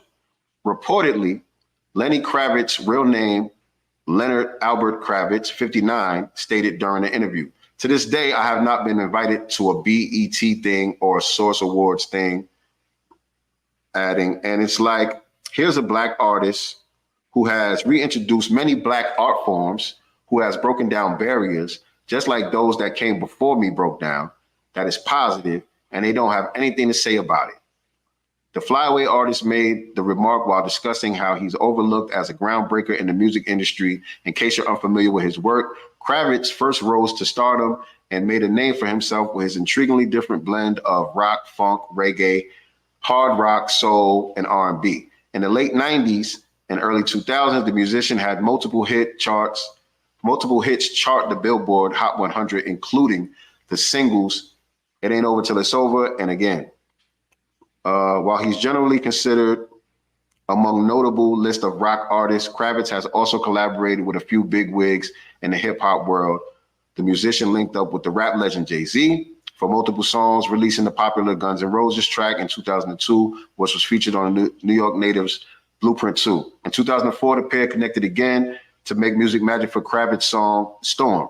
Kravitz has also earned several awards throughout his decades-long career, including accolades from the AMAs, MTV Video Music Awards, Radio Music Awards, and the British Awards. Additionally, he sold more than 40 million records worldwide. Despite all his success, however, the music artist is correct that there has been no recognition from Black entertainment awards such as BET, Soul Train, etc. I agree. And so I thought that was very interesting. Very interesting. But I think that a lot of Black people, because he's not necessarily, I guess, a hip hop, R&B, you know, in their opinions, funk artist, he's more rock. Perhaps I think people box him in a certain area when in all of it is our music, period. So he should have never been boxed, you know, in a category where they didn't deem him Black enough, or it's not Black music, it's our music. So I agree with half of what you're saying. The problem isn't that Lenny Kravitz is in a box. First of all, we must point out that these entities are white-owned entities. BT, ain't no more Source Awards. I don't even know why he brought up the Source Awards. There ain't even no such thing as Source Awards. But all of these award shows are pretty much owned and controlled by white entities, right? And so it's not that Lenny Kravitz is in a box, it's that these white entities have us in a box. You know what I'm saying? They're only showing one aspect of who they say we are. You know what I'm saying? No, y'all the hip hoppers over here. That's Black culture. You know what I'm saying? When Black culture is extremely diverse. So we have Black artists who do rock music, who do country music, who do all these different art forms, which, like you pointed out, all were created by foundational Black Americans in the first place. We created these art forms in the first place. But once those art forms got gentrified and took over by the dominant society, now this is their way of gatekeeping it from us, right? By not recognizing a Lenny Kravitz, because then they have to recognize our greatness within the art form. You know what I'm saying? So now we're gonna keep that over here. We're gonna keep that separate over here because we don't want Black kids to look at that and say, "Oh, I don't have to just be a rapper, or it's not just about shaking your ass and twerking and all that.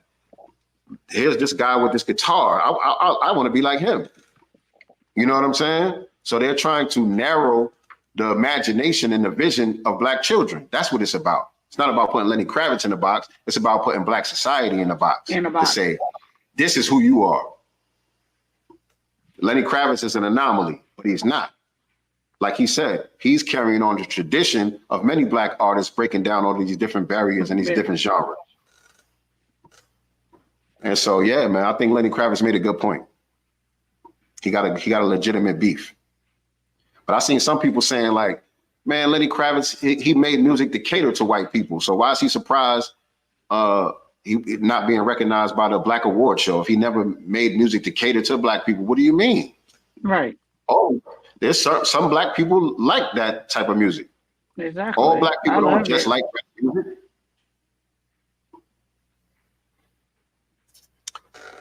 But anyway, I just wanted to throw that one out there real quick before we do this right here. The main topic, family, that we're talking about today is the Democrats. Do the Democrats have do they have a plan B for Joe Biden in 2024? I don't think so.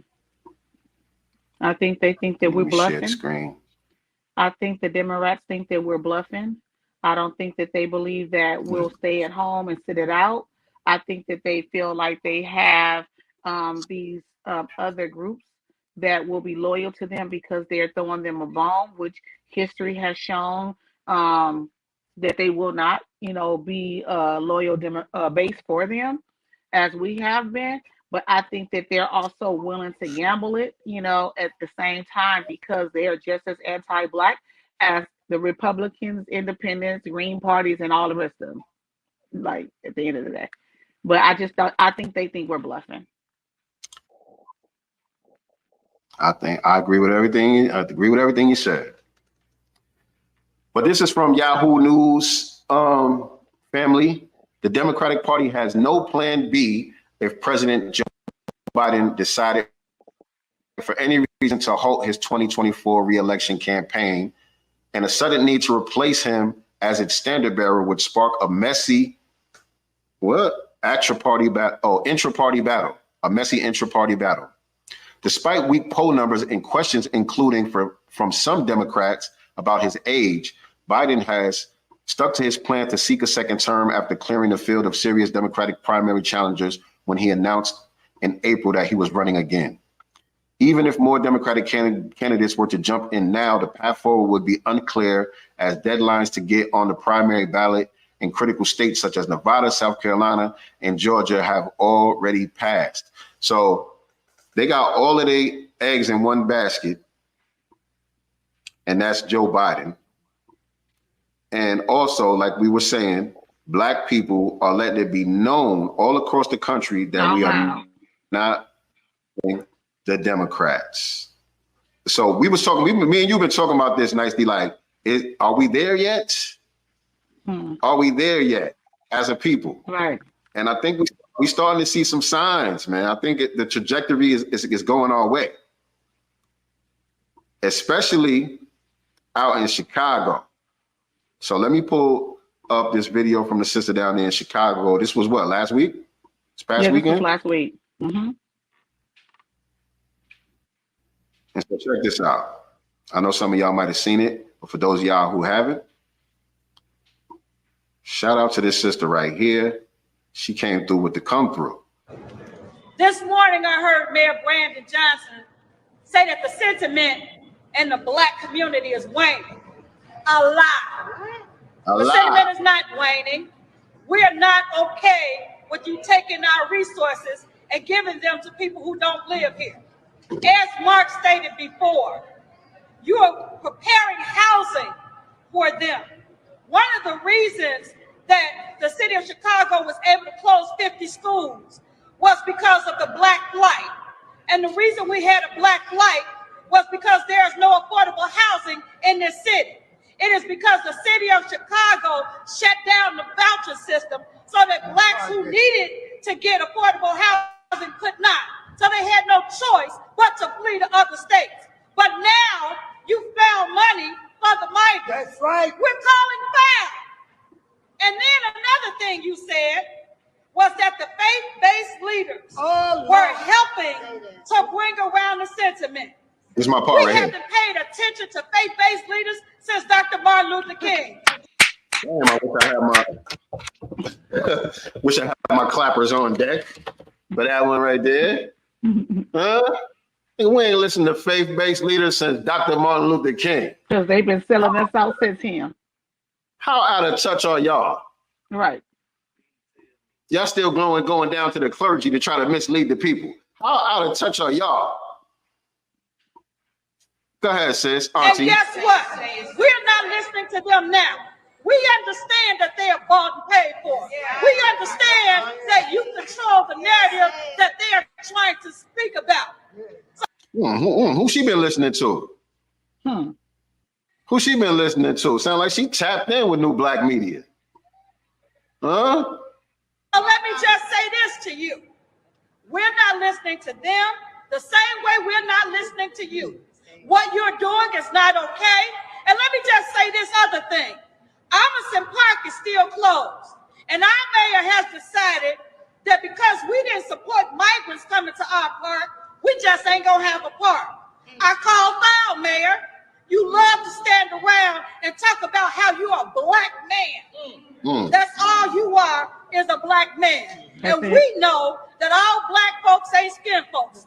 And those of us who didn't know that, you're giving us a great lesson. So we thank you for that. No, the sentiment has not changed. We are still for Black people. We are still for this city supporting people getting the same set-asides that these migrants are getting. Oh, excuse me, not migrants, because what they are is illegal foreign nationals. Say it. Not migrants, but illegal foreign nationals. These are invaders that y'all bringing in here, sucking up all of our resources, allocating all type of funds and programs for them, undermining us specifically. Right. This lady is speaking truth to power. They are not migrants. They are not coming here legally. So just because you put lipstick on a pig, it's still going to be a pig. So we are not backing down. We were quiet for a minute. I know you thought that the sentiment has changed. It has not. And like I tried to remind people, not only did I support Brandon Johnson, not only did I campaign for Brandon Johnson, not only did I give him my money, but I want you to know two things. Number one, I'm not a fan. I have buyer's remorse.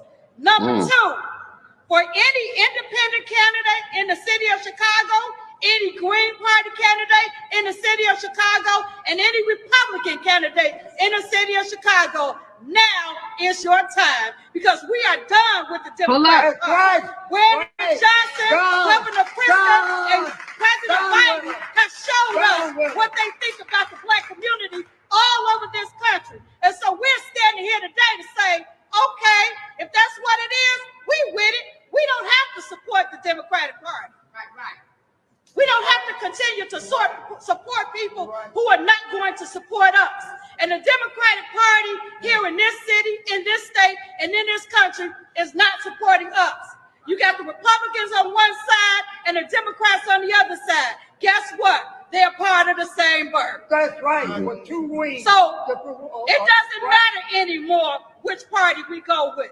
But I'll tell you this, I'd rather deal with the snake that's outfitting himself of the Republican Party than the snake that's covered up in the Democratic Party. That's right. We're not going to continue to stand for this. We're not going to continue to allow our state representatives, our congressmen, our aldermen, and our mayor to let us know that we don't matter. Just like you're going to show us that we're going to matter, we're going to show you. It's going to be a great day in the city of Chicago when a Democratic convention comes here, and then they found out in March that a lot of Black voters took Republican ballots. Man. Boom. She said what she said. I mean, I just want to give her a hug, and I'm trying to come over for dinner because I know she can cook. God damn it. Not a hug. That's a cook right there. Man, I love it. And that was so refreshing. Yes. And the thing about it is she supported what's his name, Mayor Johnson out there in Chicago. Right. Brandon Johnson. She supported this man. She campaigned for him. She donated money to him. She was going hard. And she said she has buyer's remorse. And so this is the reason why I said I feel like the trajectory may be going in our direction, because this is someone who obviously he was elected when? Last year, the year before? Not even a year, I don't think. It wasn't even that long ago. Not even that long ago. So this is somebody who was recently, I ain't gonna say vote blue no matter who, but supporting the Democrats very recently. Right. Not just casually either, but with her mouth, with her money, her platform, she was going hard. And so for her to make that transition says a lot about where we are as a people. This is a sign to me of what's happening around the country. There's a lot of people having the same type of buyer's remorse. You know what I mean? Because we see that it's becoming so undeniable the way the Democrat Party has been getting down, particularly under this Biden administration. The disrespect has been so blatant. It's like you willfully ignorant if you're not peeping what's going on. Right. You know what I'm saying? Y'all, you got some type of butter biscuit the game. Doesn't this remind you of that video from back in the 60s? I believe Malcolm X was doing like a talk show, and he said there will become a time when Black people will become politically mature. You know what I'm saying? And I think that, right now, I'm not saying we're all the way there, but Black people are becoming politically mature. We are. We're understanding that, voting is a transaction between both them giving us something in exchange for our vote. We're understanding that we're supposed to get something. We're not supposed to vote for someone just because they're Democrats. We're looking at what are we going to get because we see all these other people getting. We're seeing us being pushed, like our sister Vicky Dillard says, to the back, further and back of the line, and other people are being pushed ahead of us. Well, I was already in line.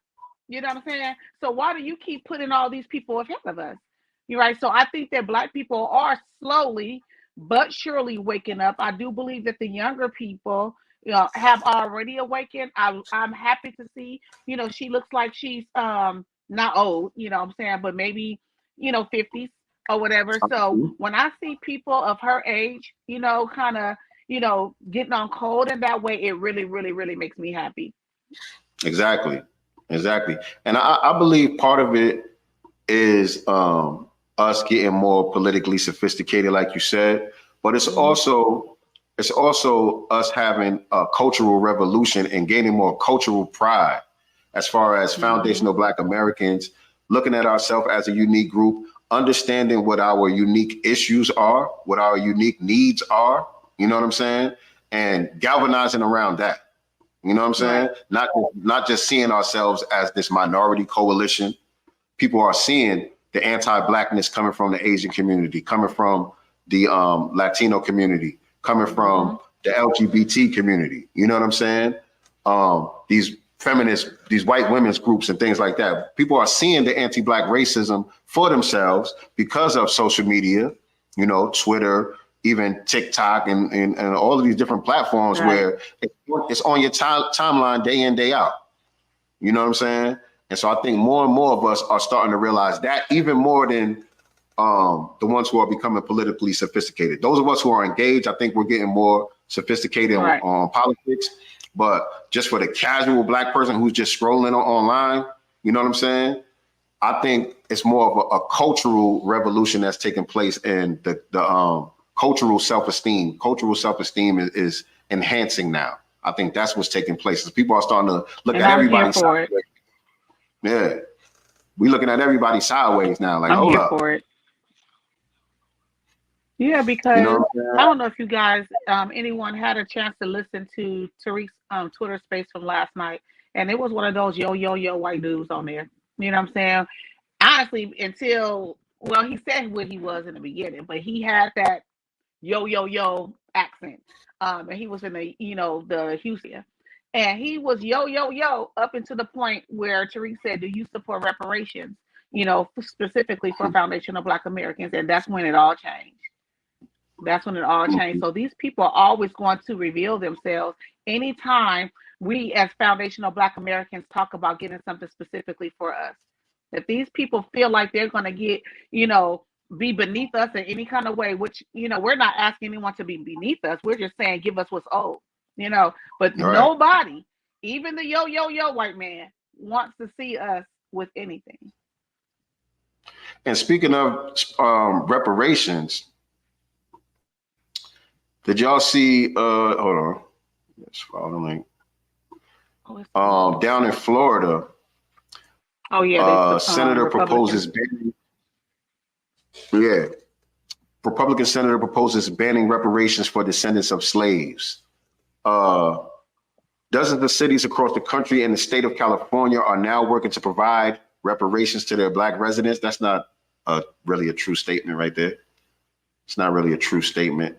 Dozens of cities across the country and the state of California are now working to provide reparations to their Black residents. Not really. No. What they're doing is they're trying to figure out a way around it. That's what they're doing actively, trying to figure out a way to pump fake us some way, but it's not working. But anyway, Senator Blaise Ingoglia. Now, mind you, this is an immigrant. Can't even say his name. This is an immigrant here. I don't know where he's from, but his name is Blaise Ingoglia. Wants to end the debate in Florida over whether reparations should be paid to descendants of slaves by banning it in the state constitution. On Monday, he filed a resolution, SJR 582, that will replace a question on the 2024 ballot asking voters to approve a constitutional amendment prohibiting any government in Florida from paying reparations to certain individuals. Those individuals, the measure says, huh? Well, what was this ban against the? What was this ban on giving Asians money and Ukraine and all these folks our money? I'm just saying, what was this proposal? Says those individuals, the measure says, include anyone with an ancestor who was enslaved, individual who lived in the United States before December 6, 1865. So, Foundation of Black Americans. Right. Congress abolished slavery that day through the ratification of the 13th Amendment to the Constitution. Ngoglia's proposal would first have to clear both chambers of legislature with 60% support before being placed on the ballot. He told Florida Politics the intent of the measure is to prevent politicians from using the issue of reparations for political gain while also giving voters a direct say in the matter. Listen, we don't care what the voters got to say in the matter. Right. Y'all gotta pay that debt. That's just on period. We don't care what the voters have to say about the matter. So yeah, this dude got a lot of nerve. A lot of nerve. And you see how quickly though they jump into changing actual legislation, laws, right, to deny us anything. But yet they're handing over fist over dollar to non-citizens, illegal aliens, people that are not even here. He said reparations for everybody that's a minority. You talking about that senator, or you talking about the person that was in the Twitter space last night? Reparations for everybody that's a minority. Yeah, that's well, I don't even know if he used the word minority. He was just basically marginalized people, poor people. Everybody should get something because, we're all paying taxes. We're all our money is going, from here to there. So we all should get it. He was on that. Tariq was like, no. I didn't ask about everybody. I said specifically for Foundation of Black Americans, and that's where he was stuck. He could not, open up his mouth and be okay with us getting anything. And this was one of those yo white people, Michael Rappaport. Specifically and exclusively. Y'all gonna have to pay that debt. Oh, that's what he said. What's reparation? Shit, Tariq said cash, money. You know what it is. There's no other reparations other than cash money. You know what it is. So, who you voting for? Oh shit, where'd you go? Damn. Nyctee has been abducted. Who y'all voting for anyway? Who y'all voting for in the upcoming elections? Y'all still voting blue no matter who?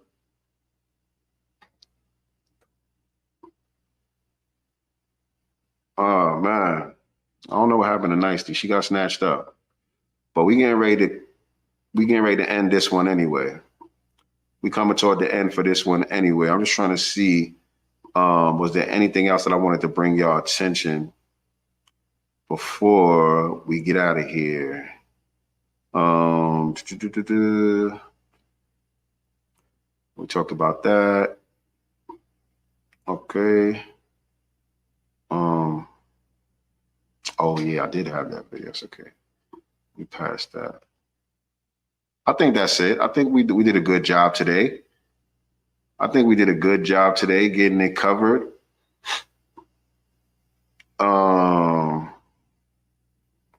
So yeah, man, we'll be back next week. Actually, we'll be here on Wednesday for another episode of the Black Business Showcase. I think Nyctee's phone might have died or something. She should have been back on here by now. But yeah, we'll be back on here on Wednesday for another edition of the Black Business Showcase. Got a young lady named Alice. She's actually from around my way. She's a salon owner, and she's going to be coming on this Wednesday to give us the game about running a successful high-end salon, might I add. You know what I mean? She's doing her thing.